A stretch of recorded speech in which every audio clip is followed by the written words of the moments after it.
बिहार की राजधानी पटना एक बार फिर गोलियों की तड़तड़ाहट से दहल उठी। बाइक सवार बदमाशों की अंधाधुंध चली गोलियों का शिकार हुआ पंजाब नेशनल बैंक लूटकांड का आरोपी अमन शुक्ला। बदमाशों ने अमन शुक्ला को उसकी पत्नी और बच्चे के सामने ही गोलियों से भून दिया। अब इस हत्याकांड को लेकर तरह तरह के कयास लग रहे हैं।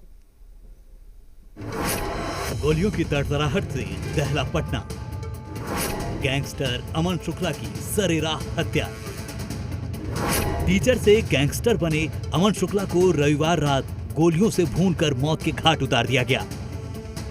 मामला पत्रकार नगर थाना क्षेत्र के विद्यापुरी की है। बताया जा रहा है कि अमन शुक्ला अपनी पत्नी के साथ बेटे की थेरेपी कराकर वापस घर लौट रहा था।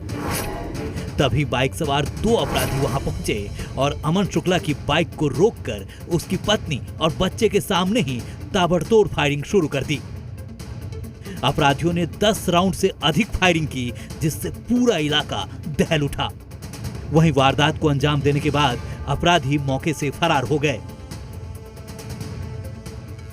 राजधानी पटना में बेखौफ अपराधियों का तांडव लगातार जारी है। बेखौफ अपराधियों के द्वारा आए दिन फायरिंग और लूट जैसी घटनाओं को अंजाम दिया जा रहा है। ताजा मामला पटना के पत्रकार नगर थाना क्षेत्र के पी सेक्टर पार्क का है, जहां पर अपने बेटे का थेरेपी कराकर लौट रहे अमन शुक्ला नाम के व्यक्ति के ऊपर अज्ञात बाइक सवार अपराधियों के द्वारा फायरिंग की घटना को अंजाम दिया गया, जिसमें उन्हें 2 गोली लगी और वह गंभीर रूप से घायल हो गए। हालांकि इलाज के दौरान उनकी मौत हो गई है। जिस अमन शुक्ला को सरेराह अंधाधुंध फायरिंग कर मौत के घाट उतार दिया गया, उसका खुद का भी आपराधिक इतिहास रहा है। अमन शुक्ला साल 2020 में ब्योर के पंजाब नेशनल बैंक में हुई करीब 52 लाख रुपए की लूटकांड में शामिल था। पुलिस ने उसे उसके साथियों के साथ गिरफ्तार किया था और वो मई 2025 में ही जेल से छूटा था। बताया जा रहा है कि जेल से बाहर आने के बाद अमन ने सिक्योरिटी और बाउंसर उपलब्ध कराने वाली कंपनी शुरू की थी। अमन जरायम की दुनिया में आने से पहले इंग्लिश टीचर हुआ करता था और कोचिंग में क्लास लेता था। टीचिंग से उसने अपराध की दुनिया में कैसे कदम रखा, इसका साफ जवाब किसी के पास नहीं है। लेकिन जानकारी के मुताबिक साल 2018 में अमन शुक्ला मुजफ्फरपुर से पटना लौट आया और अपने दोस्तों के साथ एक ऐसा गैंग तैयार किया जिस पर शुरुआती दौर में पुलिस को शक तक नहीं हुआ।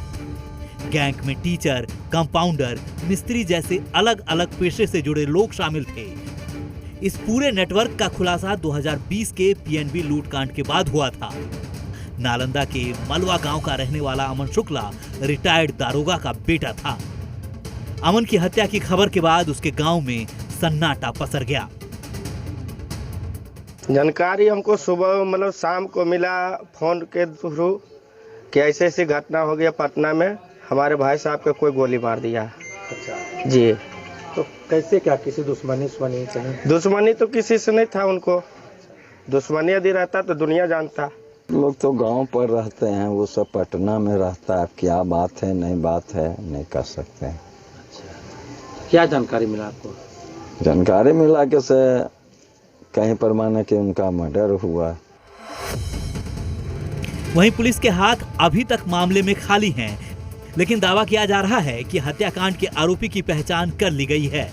वहीं अमन शुक्ला की हत्या के कारणों को लेकर कई तरह के कयास लग रहे हैं। एक कयास के मुताबिक बैंक से लूटे गए 12 लाख रुपए अभी तक पुलिस को बरामद नहीं हो सके। ऐसे में आशंका है कि इसी बचे हुए पैसे के बंटवारे के विवाद में हत्याकांड को अंजाम दिया गया। दूसरा कयास लग रहा है कि मामला प्रेम प्रसंग से जुड़ा हो सकता है। शुरुआती जांच में यह भी सामने आया है कि अमन शुक्ला पिछले 3 दिनों से अपने घर नहीं जा रहा था और बोरिंग रोड इलाके में किसी फ्लैट में ठहरा हुआ था।